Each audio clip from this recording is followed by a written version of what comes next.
গতকালকে রাত্রিবেলা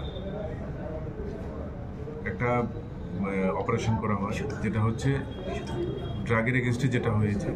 তো মূলত হচ্ছে বটতলা বাজারের ভেতরে লুকিয়ে নিজের দোকানের মধ্যেই ড্রাগস লুকিয়ে রেখে, ড্রাগস গাঁজা এগুলি লুকিয়ে রেখে সেগুলিকে বিক্রি করছে। এই ধরনের খবরের উপর ভিত্তি করে পশ্চিম থানার ওসি রানা চ্যাটার্জি একটি অটো রিজার্ভ করে সিভিল ড্রেসে সবাই যায়, গিয়ে তারপর ওই দোকানটাতে ঘেরাও করার পর সেখান থেকে আমরা প্রচুর পরিমাণে আমরা ব্রাউন সুগারের ভায়ালগুলি পাওয়া গেছে, যেগুলি টোটাল 5.1 গ্রাম, এবং ড্রাই গাঁজা পাওয়া গেছে 2 কিলোগ্রাম, এবং ক্যাশ টাকা পাওয়া গেছে 5550।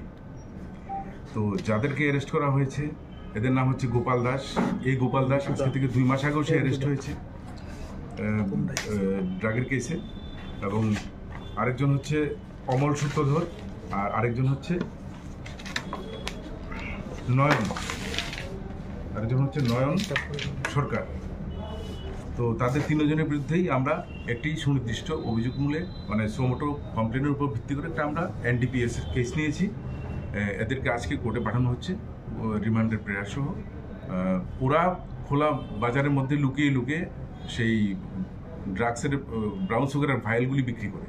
এই খবরটা অ্যাকচুয়ালি আমরা শুনছিলাম, কিন্তু আমরা সঠিকভাবে পার্সনটাকে আইডেন্টিফাই করতে পারিনি। তো রানা চ্যাটার্জি এই খবরটা পাওয়ার সাথে সাথে টোটালি প্লেন ক্লথে এই অপারেশনটা করা হয়েছে এবং তাকে ধরা সম্ভব। বাজার মূল্য কত হবে? বাজার মূল্য সব কিছু মিলিয়ে 2-2.5 লাখ টাকা।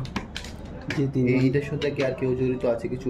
এটা না, আমরা প্রাথমিক তদন্তে আমরা এর বেশি ওরা তো কিছু বলতে চাইছে না, তো তার জন্য আমরা পুলিশ রিমান্ডের প্রেয়ার দিয়েছি। এর আগেও কি থানাতে কোনো? এর আগে গোপাল দাস, সে এর আগেও 2 মাস আগেও সে ড্রাগসের কেসই অ্যারেস্ট হয়েছে এবং সে জেল থেকে বেরিয়েছে কিছুদিন আগে।